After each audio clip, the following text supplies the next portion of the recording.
ஒரு சிலருக்கு என்னதான் போய் ஹாஸ்பிட்டல் எடுத்தாலும் ட்ரீட்மெண்ட் எடுத்தாலும் போகாத கோயில் இல்லை, கும்பிடாத தெய்வம் இல்லை, வைக்காத வேண்டுதல் இல்லை, பார்க்காத ஜோசியம் இல்லை, செய்யாத வைத்தியம் இல்லை, எல்லாம் பண்ணியிருப்பீங்க. ஆனால் தடையாக இருந்திருக்கும். அந்த மாதிரி இருந்தவங்களுக்கு கிட்டத்தட்ட ஏன்னா புத்திரஸ்தானத்துக்கு அதிபதி 8ஆம் இடத்துல போய் நீச்சம் அடைஞ்சிருக்கிறார். பொதுவாக பார்த்தீங்கன்னா செவ்வாய் பகவான் நீச்சம் அடையக்கூடிய ஒரே ஒரு இடம் எங்கன்னு பார்த்தீங்கன்னா கடகராசியில் மட்டும்தான். அந்த கடகராசியில் நீச்சம் அடைஞ்ச செவ்வாய் பார்த்தீங்கன்னா இந்த வைகாசி மாதம் 24ஆம் தேதி அன்னைக்கு அவர் கடகராசியிலிருந்து சிம்ம ராசிக்கு போகிறார். அப்போ அந்த குழந்தை பாக்கியத்துக்கு முக்கியமாக பார்த்தீங்கன்னா 24ஆம் தேதிக்கு மேலே குழந்தை செல்வங்கள் கண்டிப்பாக நல்லாயிருக்கும். அதே மாதிரி அடுத்தது பார்த்திங்கன்னா 6ஆம் இடத்துக்கும் 11ஆம் இடத்துக்கும் அதிபதி யாருன்னா சுக்கிரன். அதாவது நீங்கள் வேலை செய்கிற இடத்துல உங்களுக்கு நல்ல ஓரளவுக்கு அன்பு பாசங்கள் கிடைக்கிறதுக்கு அதாவது ஒரு பற்றுதல் கிடைக்கிறதுக்கு வாய்ப்பு உண்டு. சரிங்களா? அதே மாதிரி பார்த்துட்டிங்க அப்படின்னா 9ஆம் இடத்துக்கு அதிபதி சூரிய பகவான் இன்றைக்கி 6ஆம் இடத்துல இருக்கிறதுனால கண்டிப்பாக அதே மாதிரி தான் சம்பளம். ஏன்னா அடிமை தொழிலுக்கு 6ஆம் இடம். அப்போ பார்த்தீங்கன்னா மாத கிரகம்னு சொல்லக்கூடிய சூரிய பகவான் போய் இப்போ 6ஆம் இடத்துல உட்கார்றதுனால குறிப்பாக இந்த தனுசு ராசிக்கு இந்த மாதம் பார்த்திங்கன்னா சம்பளம் வாங்குறவங்களுக்கு தான் இப்போ நல்லா இருக்குதுங்க. வைகாசி மாதத்துக்கு உண்டான அதாவது மாத பலன்களை பற்றி தான் இந்த காணொலியில் பார்த்துட்ருக்குறேங்க. இந்த வைகாசி மாதம் பிறக்கக்கூடிய ஒரு அற்புதமான தருணம் அப்படின்னு பார்த்திங்கன்னா அதாவது நிகழும் மங்களகரமான விசுவாவசு வருடம் வைகாசி மாதம் 1ஆம் தேதி அதாவதுன்றது வியாழக்கிழமை அதிகாலையில் கேட்டை நட்சத்திரம் 3ஆம் பாதத்தில் அதாவது விருச்சக ராசியில் ரிஷப லக்னத்தில் புதன் பகவானுடைய திசையில் இன்றைக்கி 237 டிகிரியில் தான் இந்த உடைய வைகாசி மாதம் 1ஆம் தேதி பிறக்கப்படுதுங்க. இப்படி பிறக்கக்கூடிய இந்த ஒரு காலகட்டத்தில் பார்த்திங்கன்னா மேச ராசியில் இருந்து மீன ராசி வரைக்கும் அதாவது இந்த வைகாசி மாதம் என்னென்ன மாற்றங்களை கொடுக்க போகிறாரு அப்படின்றத பற்றி தான் இந்த காணொலியில் இப்போ நம்ம பார்த்துட்ருக்குறோங்க. தனுசு ராசியில் பிறந்தவங்களுக்கு இந்த வைகாசி மாதம் என்னென்ன மாற்றங்களை கொடுக்க போகிறாரு. ஏன்னா மேக்சிமம் பார்த்திங்க அப்படின்னா தனுசு ராசிக்கும் மீன ராசிக்கும் அதிபதி யாருன்னு பார்த்தீங்கன்னா குரு பகவான். இப்போ அந்த குரு பகவானுடைய ராசி தான் இந்த தனுசு ராசி. பொதுவாக இந்த உடைய தனுசு ராசியில் பிறந்தவங்களுக்கு வைகாசி மாதம் என்னென்ன மாற்றங்கள் கொடுக்க போகிறாரு அப்படின்னு பார்த்தீங்கன்னா பொதுவாக கிட்டத்தட்ட ஒரு வருட காலமாக குரு பகவான் உங்கள் ராசிக்கு அதிபதி 6ஆம் இடத்துல இருந்து இப்போ 7ஆம் இடத்துக்கு வந்திருக்கிறாரு. ஏன்னா போன சித்திரை 31ஆம் தேதி அன்னைக்கு தான் அதாவது சனி பகவான் குரு பகவான் இன்றைக்கி ரிஷபத்திலிருந்து மிதுன ராசிக்கு வந்திருக்கிறார். அப்போ உங்கள் ராசிக்கு இப்போ 7ஆம் இடத்துக்கு வந்திருக்கிறாரு. கலஸ்திரக்காரகனாக வந்திருக்கிறாரு. பொதுவாகவே ஒருத்தருக்கு திருமணம் பண்ணணும், குழந்தை பாக்கியம் நல்லா இருக்கணும், அவங்களோட வாழ்வாதாரம் நல்லா இருக்கணும்னாவே அதாவது குரு பகவான் தான் முதல்ல நல்லா இருக்கணும். அந்த குரு பகவான் இப்போ எப்படி இருக்கிறார் அப்படின்னா 7ஆம் இடத்துக்கு வந்திருக்கிறாரு. கிட்டத்தட்ட 2026 6ஆவது மாதம் 1ஆம் தேதி வரைக்குமே இதுக்கு மேலே குரு உங்களுக்கு 7ஆம் இடத்துல தான் இருக்க போகிறார். அப்போ உங்களுக்கு கலஸ்திர குருவாக தான் உங்களுக்கு வரப்போகிறார். அப்போ அந்த கலஸ்திர குருவாக வரதுனால உங்களுக்கு மாங்கல்யம் சார்ந்த விஷயங்கள் கண்டிப்பாக உங்களுக்கு இதுக்கு மேலே நடக்க போகுது. முதல் வாழ்க்கை ஆயிடுச்சுங்க, அந்த வாழ்க்கை எனக்கு டைவர்ஸ் ஆகிடுச்சு, இல்லை அதாவதுன்றதை பிரிஞ்சிட்டோம், இல்லை அதாவதுன்றது நாங்கள் தனித்தனி தான் வாழ்கிறோம். அப்போ தனித்தனியாக வாழ்கிறவங்க ஒன்றா சேர்கிறதுக்கு ஒரு யோகம், டைவர்ஸ் ஆனவங்களுக்கு மறுவாழ்க்கை அமைகிறதுக்கு யோகம். ஏன்னா குரு பகவானே உங்களுக்கு கலஸ்திர குருவாக வராரு, மாங்கல்ய குருவாக வரார். அப்போ மாங்கல்ய குருவாக வராருன்னா கண்டிப்பாக உங்களுக்கு மாங்கல்ய பலம் உங்களுக்கு ஏற்படும். சரிங்களா? 100% இந்த கலஸ்திர குரு உங்களுக்கு கண்டிப்பாக ஒரு வருஷத்துக்கு உங்களுக்கு நல்லா இருந்தாலும் அதுக்கு அடித்தளம் இந்த மாதம்தான். ஏன்னா 31ஆம் தேதி தான் குரு 6ஆம் இடத்துலேருந்து இப்போ 7ஆம் இடத்துக்கு வந்தார். சரிங்களா? சித்திரை 31ஆம் தேதிக்கு. அப்போ நம்ம பார்க்குறது வைகாசி மாதம் 1ஆம் தேதியிலிருந்து இந்த பலன்களை பார்க்குறோம். அப்போ 100% இந்த குரு பயிற்சி உங்களுக்கு நல்லாவே இருக்குதுங்க. அப்படி பார்த்தா உங்களுக்கு கலஸ்திர குருவாக வந்திருக்கிறதுனால 75% உங்களுக்கு பரவாயில்லை. சரிங்களா? அடுத்தது பார்த்தீங்க அப்படின்னா உங்களுக்கு 2ஆம் இடத்துக்கும் அதாவது குடும்பஸ்தானத்துக்கும் 3ஆம் இட தைரியஸ்தானத்துக்கும், அதாவது மகர ராசிக்கும் கும்பராசிக்கும் அதிபதி யாருன்னா சனி பகவான் தான். தொழிலுக்கு காரகன், தொழிலுக்கு அதிபதி இந்த சனி பகவான். அந்த சனி பகவான் இப்போ உங்களுக்கு 4ஆம் இடத்துக்கு வந்துட்டார். கிட்டத்தட்ட மார்ச் 29ஆம் தேதிக்கே வந்துட்டார். அப்போ 4ஆம் இடத்துக்கு சுகஸ்தானத்துக்கு வந்த இந்த சனி பகவான் கிட்டத்தட்ட உங்களுக்கு வந்து அர்த்தாஷ்டம சனியே வந்திருந்தாலும் கூட சனி பார்வை உங்கள் ராசி 10ஆம் இடமாக பார்க்குறாரு. பொதுவாக சனி பார்வைன்னு எடுத்துக்கிட்டிங்கன்னா 3, 7, 10. அப்போ மீன ராசியிலிருந்து 3ஆம் இடமாக ரிஷப ராசி, 7ஆம் இடமாக கன்னி ராசி, 10ஆம் இடமாக உங்கள் ராசி தான் பார்க்குறாரு.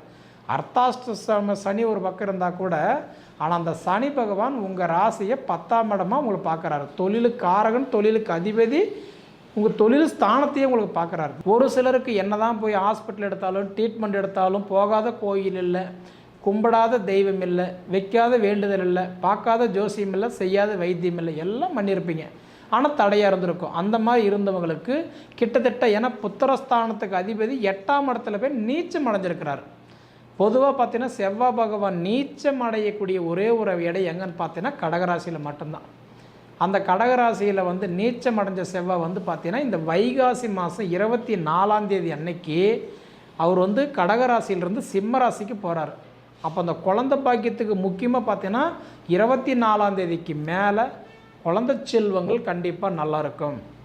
அதே மாதிரி அடுத்தது வந்து பார்த்திங்கன்னா 6ஆம் இடத்துக்கும் 11ஆம் இடத்துக்கும் அதிபதி யாருன்னா சுக்கிரன்.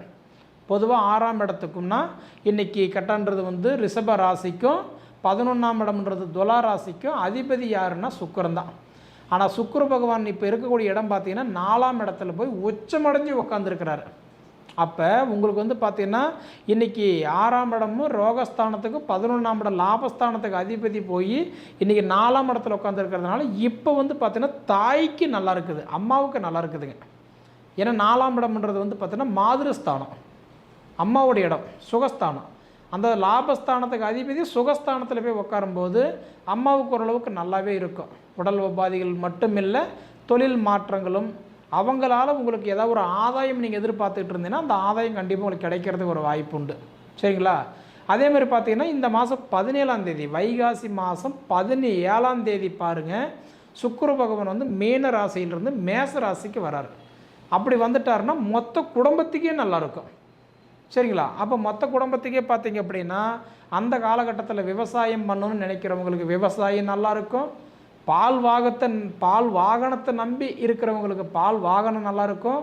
இந்த ஆர்ட்ஸ், ஓவியம், இந்த கலை, இந்த மாதிரி ஏதாவது ஒரு பொருள் உற்பத்தி பண்ணுறது, சரிங்களா, இந்த மாதிரி இருக்கிறவங்களுக்கெல்லாம் பார்த்தீங்க அப்படின்னா நிச்சயமாக வந்து அவங்க வாழ்க்கையில் ஒரு நல்ல ஒரு திருப்பு முனையை அமையும். சுருக்கம் ஒரு சிற்பக்கலை செய்கிறவங்களுக்கு, அதாவது ஒரு பெயிண்டிங் சம்மந்தப்பட்ட ஒர்க் பண்ணுறவங்களுக்கு, கலைத்துறையில் இருக்கிறவங்களுக்கு, இந்த மாதிரி ஒரு ஓவியம் பெயிண்ட் வேலை செய்கிறவங்களுக்கு, ஏன்னா இது எல்லாமே ஒரு அழகுப்படுத்துகிறவங்களுக்கெல்லாம் பார்த்திங்கன்னா கண்டிப்பாக ஓரளவுக்கு உங்களுக்கு நல்லாவே இருக்கும். கிட்டத்தட்ட இந்த 17 தேதிக்கு மேலே ஓரளவுக்கு நல்லாவே இருக்கும். சரிங்களா? இப்படி இருந்தாலும் அடுத்தபடி பார்த்திங்க அப்படின்னா 7ஆம் இடம் மாங்கல்ய ஸ்தானத்துக்கும் 10ஆம் இடம் கரெக்டாக தொழில் ஸ்தானத்துக்கும் அதிபதி யாருன்னா புதன் தான். அந்த புதன் பகவான் போய் 5ஆம் இடத்துல நட்பாக உட்காந்துருந்தாலும் இந்த உடைய காலகட்டம் பார்த்திங்கன்னா அதாவது இந்த வைகாசி மாதம் 9ஆம் தேதி வரைக்கும் தான். அந்த வைகாசி மாதம் 9ஆம் தேதிக்கு மேலே பார்த்திங்கன்னா உங்களுக்கு வந்து அவர் வந்து எத்தனாம் இடத்துக்கு போகிறாரு, 5ஆம் இடத்துலேருந்து அடுத்தது 6ஆம் இடத்துக்கு வராரு. அப்போ 6ஆம் இடத்துக்கு வரும்போது அதாவது நம்ம வந்து அடிமை தொழில், ஏன்னா அடிமை தொழிலுக்கு 6ஆம் இடமும் சுய தொழிலுக்கு 10ஆம் இடமும் நம்ம சொல்கிறோம். அடிமை தொழில்னால் நான் சம்பளம் கை நீட்டி வாங்கிட்டுருக்குறேங்க அப்படின்னா அது வந்து அடிமை தொழில் 6ஆம் இடம்.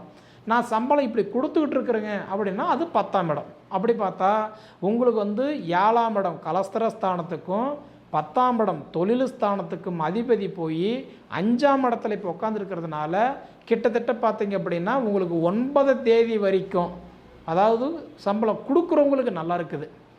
அதே 9ஆம் தேதிக்கு மேலே இன்றைக்கி 23ஆம் தேதி வரைக்கும் பார்த்தீங்கன்னா கிட்டத்தட்ட இந்த இடையில இந்த 15 நாள் புதன் ஆதித்ய யோகம் பெறக்கூடிய காலத்தில் இருக்கிறவங்களுக்கு சம்பளம் வாங்குறவங்களுக்கு பார்த்தீங்க அப்படின்னா கண்டிப்பாக அந்த இடத்துல உங்களுக்கு வந்து நல்ல மதிப்பு மரியாதை கொஞ்சம் பேர் நல்ல பேர் கூடுறதுக்கு வாய்ப்பு உண்டு. அதாவது நீங்கள் வேலை செய்கிற இடத்துல உங்களுக்கு நல்ல ஓரளவுக்கு அன்பு பாசங்கள் கிடைக்கிறதுக்கு நல்ல அதாவது ஒரு பற்றுதல் கிடைக்கிறதுக்கு வாய்ப்பு உண்டு. சரிங்களா? அதே மாதிரி பார்த்துட்டிங்க அப்படின்னா 9ஆம் இடத்துக்கு அதிபதி சூரிய பகவான் இன்றைக்கி 6ஆம் இடத்துல இருக்கிறதுனால கண்டிப்பாக அதே மாதிரி தான் சம்பளம். ஏன்னா அடிமை தொழிலுக்கு 6ஆம் இடம். அப்போ வந்து பார்த்தீங்கன்னா மாத கிரகம்னு சொல்லக்கூடிய சூரிய பகவான் போய் இப்போ 6ஆம் இடத்துல உட்கார்றதுனால குறிப்பாக இந்த தனுசு ராசிக்கு இந்த மாதம் பார்த்திங்கன்னா சம்பளம் வாங்குறவங்களுக்கு தான் இப்போ நல்லா இருக்குதுங்க. ஏதோ ஒரு வகையில் மனசுக்குள்ளார ஒரு போராட்டம் இருந்தவங்களுக்கு ஒரு தெளிவு கிடைச்சிரும். அதே மாதிரி குரு பகவான் வந்து பயிற்சியாகக்கூடிய காலகட்டம் பார்த்திங்கன்னா சித்திரை 31, அதாவது மே மாதம் 14ஆம் தேதி குரு பயிற்சி ஆகும்போது அடுத்த நாளே நம்ம இந்த பலனை பார்க்குறோம்.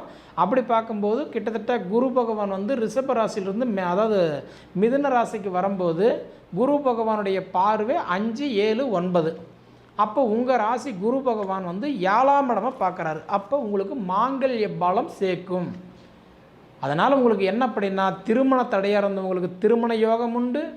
2வது வந்து பார்த்திங்கன்னா கரெக்டாக உழைப்பாளர்களுக்கு வந்து பார்த்திங்கன்னா நல்ல மாற்றங்கள் கொடுக்க வேண்டிய மாதம் இந்த வைகாசி மாதமாக இருக்க போகுது. ஏன்னா இதுக்கு முன்னாடி வந்து நம்ம வருமானத்துக்கு வந்து நம்ம குடும்பத்துக்கு தகுந்த வருமானம் இல்லாத, நம்மளோட கமிட்மெண்ட்டுக்கு தகுந்த மாதிரி கட்டன்றது சம்பளம் இல்லாத, அதாவது இந்த வேலை செய்யலாமா இல்லை வேறு வேலைக்கு போகலாமா மாற்றிக்கலாமா இந்த மாதிரி குழப்பத்தில் இருந்தவங்களுக்கெல்லாம் கண்டிப்பாக இந்த மாதமே உங்களுக்கு ஓரளவுக்கு மாற்றங்கள் கொடுக்க வேண்டிய இடத்துல இருக்கிறாரு. நீங்கள் பயப்பட வேண்டியதில்லை. சரிங்களா? அதே மாதிரி தைரிய ராகுவ வராரு, பாக்கியஸ்தானத்துக்கு கேதுவ வராரு. இந்த வர வேண்டிய காலகட்டங்கள் பார்த்திங்க அப்படின்னா 60% உங்களுக்கு இந்த ராகு கேது பயிற்சி சூப்பராக இருக்குதுங்க.